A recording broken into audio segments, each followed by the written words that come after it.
Vamos falar de saúde mental. Os casos de ansiedade e depressão cresceram durante a pandemia do novo coronavírus. Mas o que os médicos alertam é que muitos pacientes não dão continuidade aos tratamentos com a medicação. Com isso, podem surgir as recaídas.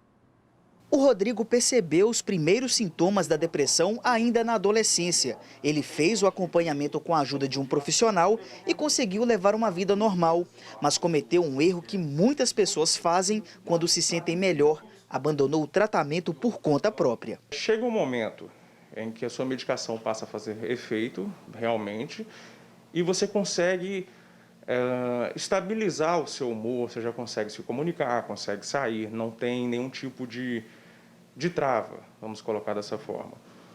E quando eu cheguei nesse momento, para mim, eu achava que não era interessante mais. Veio a pandemia do novo coronavírus e ele foi demitido do emprego. E há cerca de um ano, Rodrigo sofreu uma abalo emocional muito forte. Perdeu 4 parentes para a Covid-19 num curto espaço de tempo. Com o apoio da mulher dele, novamente procurou a ajuda do psiquiatra. Hoje eu consigo viver tranquilo.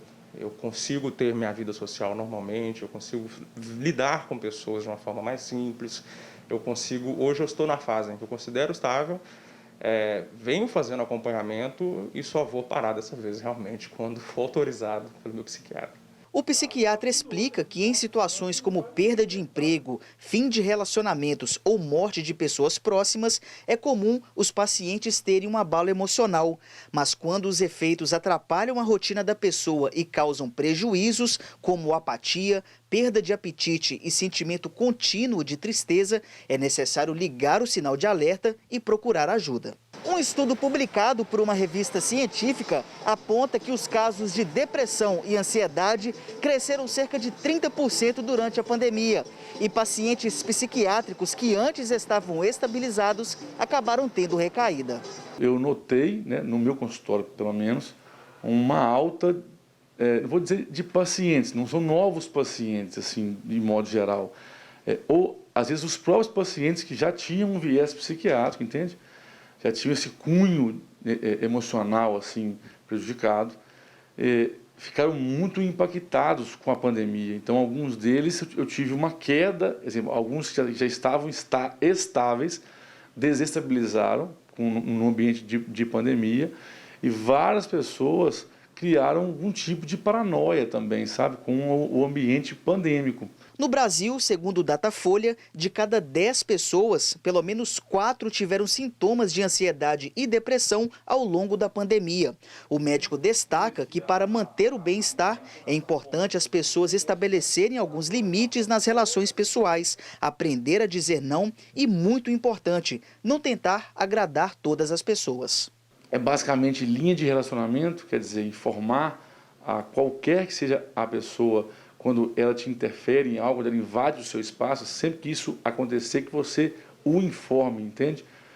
Para que você não tenha problemas no futuro, ainda mais se for pessoas próximas, um chefe, um cônjuge, um filho, uma mãe. Então, sempre que alguém invadir o seu espaço, que você o informe, chama linha de relacionamento. Segundo é o exercício do não com propriedade, entende? Não vou, não quero e não posso. Você vai sair de situações que não são suas por direito, que vão te causar grandes problemas, assim, possíveis problemas, né? O terceiro seria gratidão, é o hábito da gratidão, né? O que menos importa aqui é a quem ser grato, né?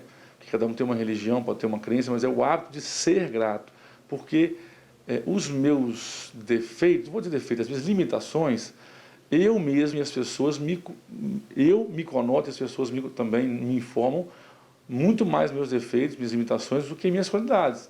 Eu recebo muito mais críticas do que elogios, não é isso? Se eu não lembrar em que eu sou bom, entende? Eu tenho qualidades. Então, se eu não lembrar em que eu sou bom, ou em que eu já tenho, enquanto graça na vida, entende? Coisa que eu conoto como se fosse uma bênção, uma coisa já, uma conquista, se eu não lembrar disso, a vida fica parecendo ruim, realmente. Né? Então, é como se fosse contrabalancear, entende? Porque o lado de cá já enche sozinho, né? O lado positivo a gente tem que lembrar dele e colocar o peso aqui. E o último, não menos importante, é contentamento. Parece gratidão, mas não é. Contentamento é estado de espírito, é ser feliz neste momento. entende?